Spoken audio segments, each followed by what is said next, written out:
Iran responds to U.S. retaliation threats after soldiers killed in Jordan, which, by the way, the Brandon regime is now apparently pushing for now. Iran's president is responding for the first time to America's threats of retaliation after the deaths of 3 U.S. service members in Jordan. Those soldiers will be honored in a dignified transfer ceremony today, and President Biden plans to be there. Ed O'Keefe is at the White House this morning tracking all of it for us. Ed, good morning to you. Good morning, Tony. Iran's president says it'll respond to anyone that bullies his country. And that solemn ceremony honoring those fallen American soldiers will be held this afternoon as the families are allowing it to be seen by the public. Speaking Thursday at the National Prayer Breakfast, President Biden paid tribute to the 3 soldiers killed in the Jordan attack.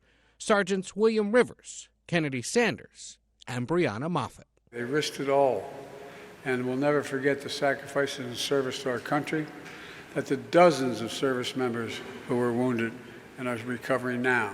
As for the U.S. response to the attack, it's time to take away even more capability than we've taken in the past. U.S. officials tell CBS News that targets in Iraq and Syria have been approved, including against Iranian personnel and facilities in those countries. And Iran's president, Ibrahim Raisi, responded today, saying Iran won't start a war, but will respond strongly to anyone who bullies it. Defense Secretary Lloyd Austin says this time will be different from the retaliatory strikes launched in response to other recent attacks. They have a lot of capability. I have a lot more.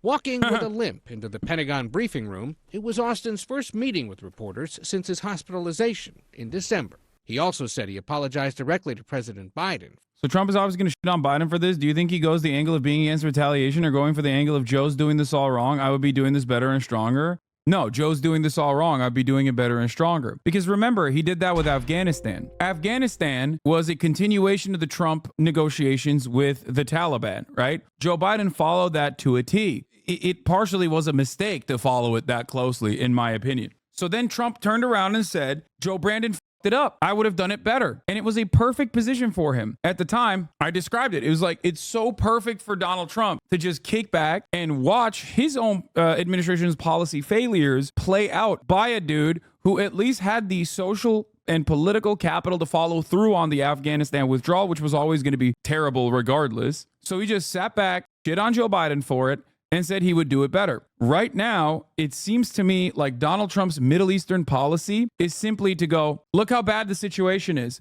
Look at how Biden has ruined everything. I would do it better. He said this in Ukraine as well. He didn't actually say how he would solve the problem in Ukraine, but he simply said Russia would never invade Ukraine if I was in charge. Now, does that mean anything? Does that actually, is that real? Is that a real thing? Does Trump have this capability? Well, he doesn't really have to have any of those things. He could just simply lie and his fans will eat it up. Now, on that note, let's go to CNN. Let's see what the they're talking about.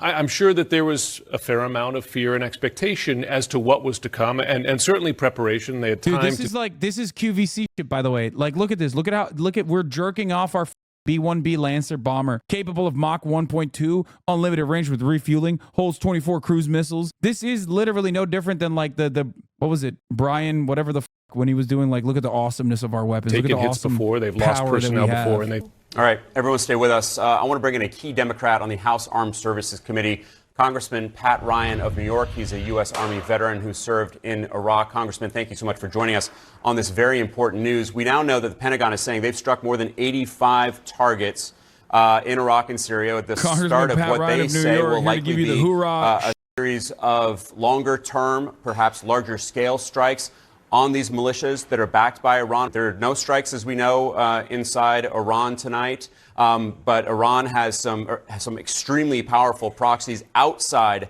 of Iraq and Syria, namely Hezbollah in Lebanon, the Houthis in Yemen. Do you think that there's a chance that they ratchet things up as a result of what's happening right now?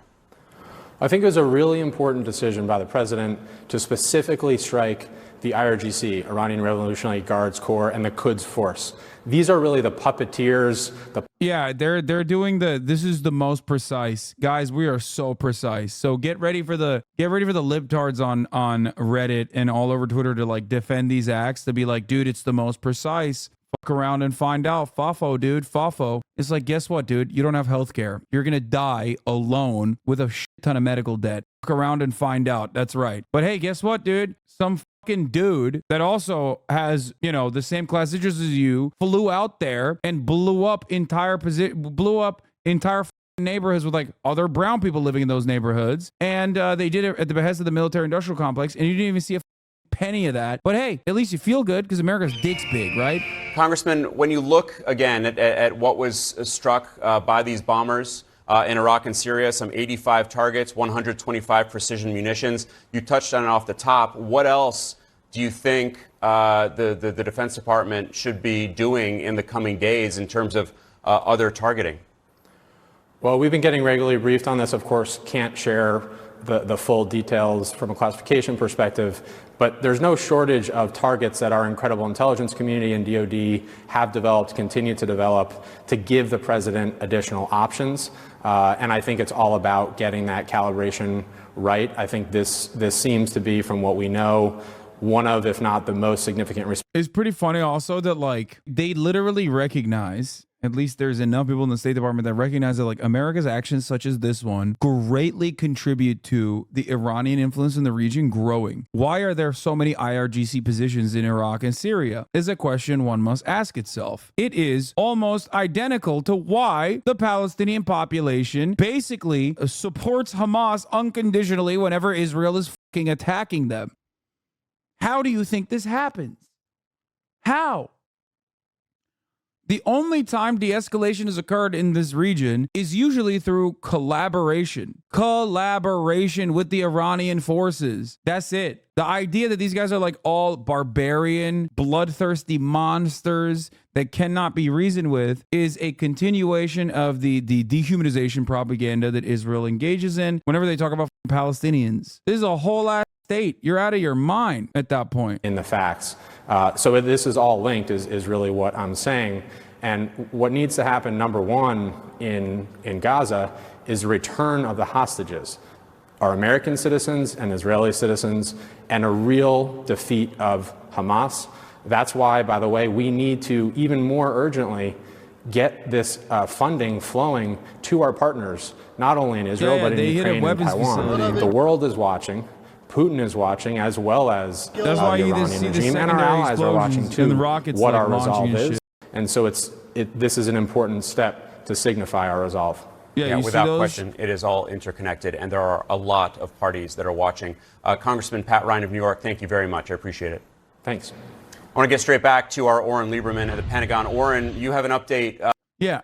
America keeps going, oh, dude, we got to destroy the Ayatollah. We got to destroy the Ayatollah. And then they do everything in their mother power, basically, to make this a popular dude. These guys have one speed. The Iranian theocracy has one speed, and that is, America, we're the guys who are going to do our very best to America up. They got nothing else, dude. That's what they're riding for. That's what they got. That's the only thing they have. That's all you're doing. And Israel, ironic because many of those people also understand Israel as an extension of the United States of America. It makes no goddamn sense unless you believe that permanent war is the only way that we can have some semblance of an economy. Every single person that constantly talks about it, like, oh my God, like the Iranian regime, we have to deal with the Iranian regime. Yeah, let's put sanctions on Iran. Yeah, let's make the conditions worse for Iranian people. Well, they recognize that you are the reason why the conditions are bad.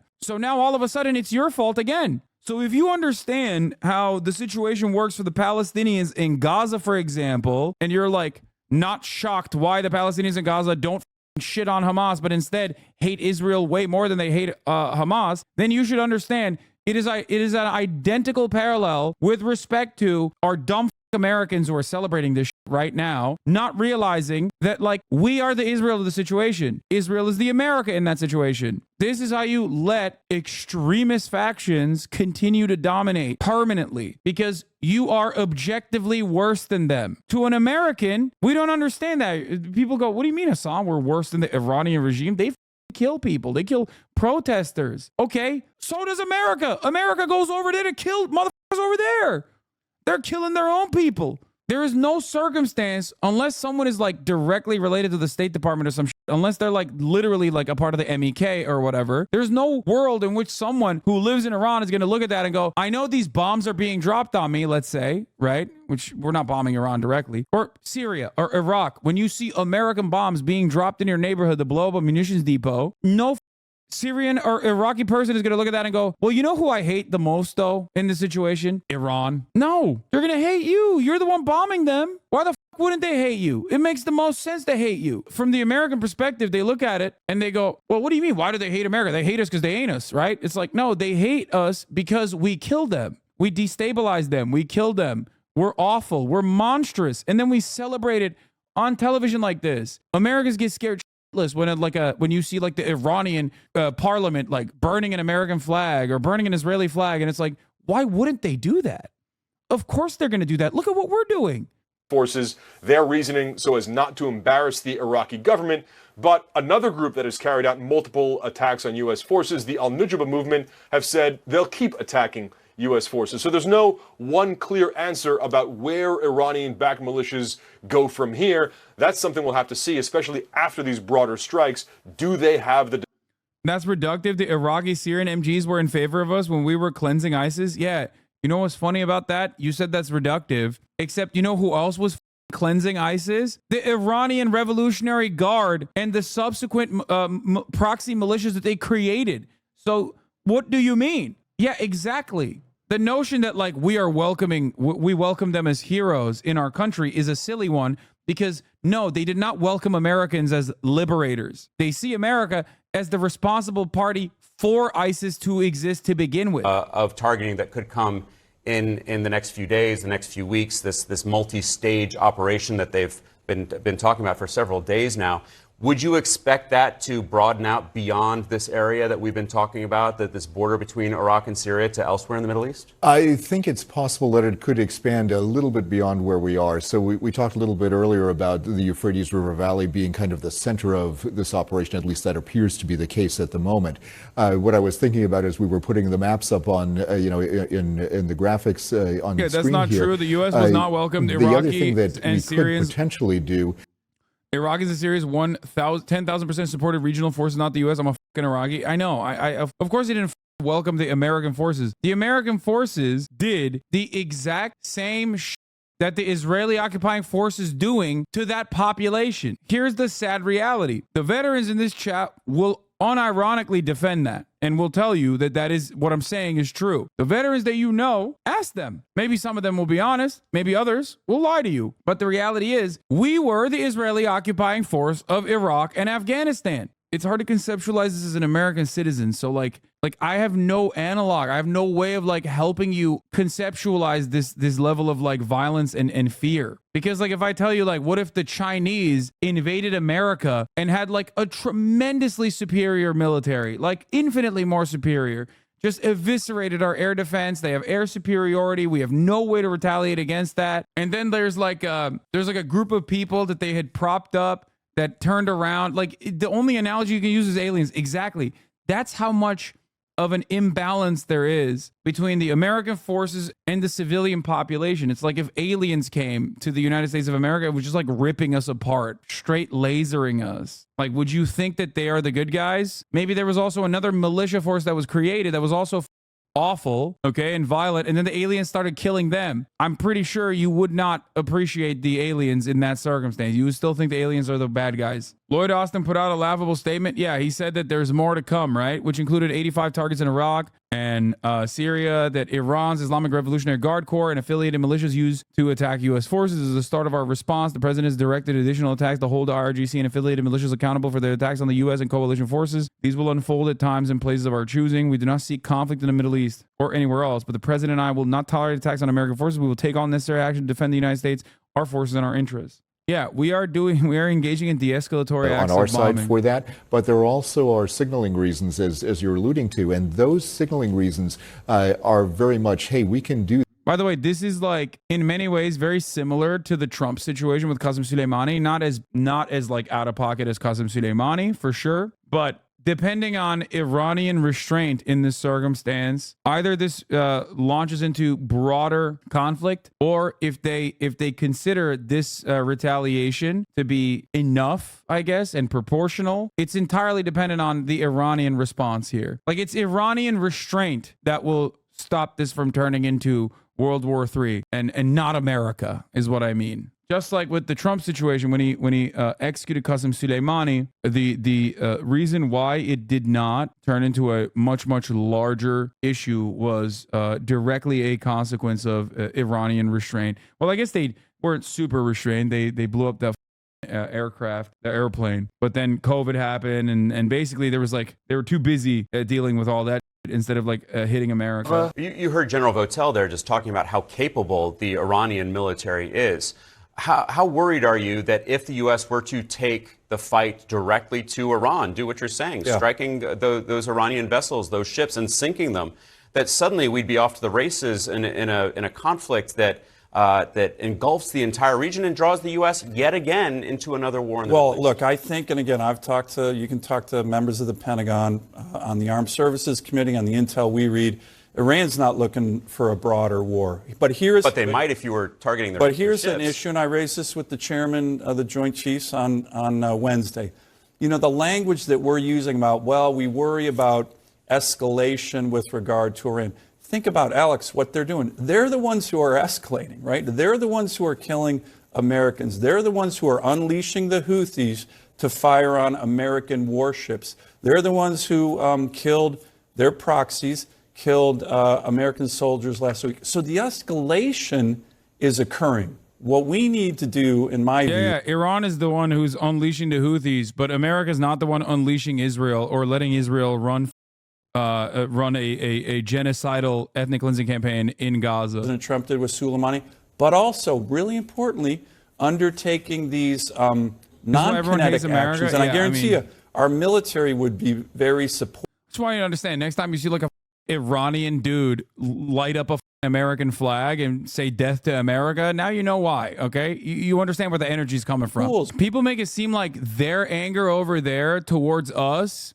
is the same as our anger over here towards them. No, their anger towards us is very valid, very justified. It makes sense. Our anger towards them, however, is taught because you don't know about Iran or where it is on a map or what they believe or how they want to live their lives. You've been taught that they're barbaric animals. That's it. Same with Iraq. Same with Afghanistan.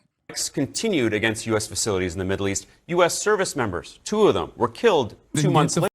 So that really wasn't to do. Well, I would actually respectfully disagree. Guys, you don't have to ban every single person that tells me to get the out of America because I'm upset with our foreign policy and how devastating it is for, places overseas, but also how devastating it is domestically. My goal is to get this guy to understand that we're spending all of our resources on killing random motherfuckers over there instead of fixing our roads. You know what I mean? Fixing our goddamn crippling infrastructure. Next time your internet shuts down when there's light rain, depending on where you are in America, or next time you get into an accident and you need to go to the hospital and the biggest fear isn't whether you're going to survive or not, but instead how much that thing is going to cost you, that surgery is going to cost you.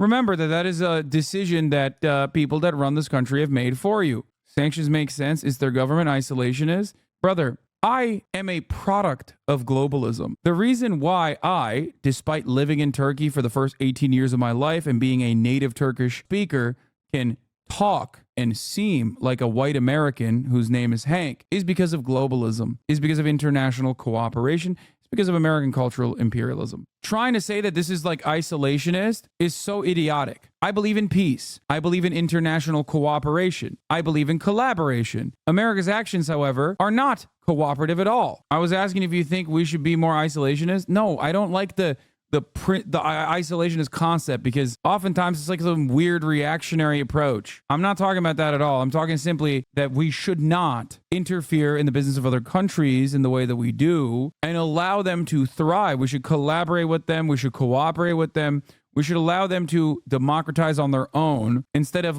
consistently meddling in their affairs and causing the shutdown, yes, I am an internationalist. And we can't take any stock in that, but nevertheless, right. that's their stock line.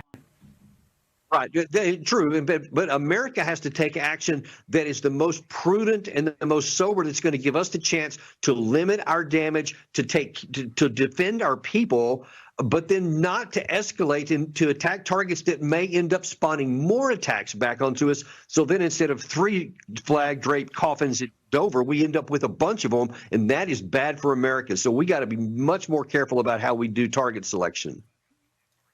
Now, the president's statement today read, "Our response began today. It'll continue at times and places of our choosing. The United States does not seek conflict in the Middle East. But let all those who might seek to do harm to us know this. If you harm an American, we will respond. That's tough talk from Joe Biden. But at some point, if this were to escalate, conservatives on Capitol Hill will call for a vote by Congress. If it comes to that, if it comes to what looks like a war in the Middle East, we need to get Congress back into the game of declaring war, do we not? Absolutely, 100%. That is an obligation. It's not something they should do. It's something they must do if it's going to escalate beyond that. And damn, Biden got Fox News talking about the power of the executive office declaring war on its own being unconstitutional. That's crazy. Now, Jennifer Griffin asked the defense secretary whether or not there was too much telegraphing going on. Watch. In terms of telegraphing about strikes and whether or not people leave or would have left, I won't speculate on any of that. I would just tell you that, we will have a multi-tiered response. Mr. Ambassador, I'm sorry, but I am concerned about our response when he is our Pentagon chief. I find him very unsteady. I find him very confused and muddled in his responses. And today it was just a written statement from him. I don't know what to do with that, Laura. What do you think the Iranians are going to do? If they know that we're going to attack them, do you think they're just going to sit around and look up into the sky and take pictures with their iPhones of the incoming? Of course they went to ground. Of course they went back to Iran or hid or obscured their locations or moved. By the way, they just talked about why that is the way it is, because the previous guest literally said, we don't want it to escalate into a broader conflict where Iran starts retaliating against American troop positions and you see more American troops return home in coffins. That's the reason why there's some level of communication with our foreign adversaries in this back and forth. It's mostly theater. It just depends on how hard America strikes. So the other dude knows that too. He's like some ambassador CIA guy. Of course he knows that. But of course they got to play this song and dance on television as though Biden is weak, actually, because he's bombing Iran in the exact same way that any Republican or he's bombing Iranian proxies in the same exact way that the Republican administration would do. However, because it's Biden, we hate him. Because it's Biden and the way he's doing it, we hate him, actually, and it's actually somehow bad. And for the record, Trump did this too, in collaboration, I think, in Syria. He also informed ahead of time the bombing, the targets they were going to strike. It's more about crippling their infrastructure so that it's harder for them to conduct operations rather than actually killing their nationals. However, Qasem Soleimani was a different story. Obviously, that wasn't with any kind of collaboration whatsoever. That was actually a major escalation, and luckily it didn't turn into a broader conflict.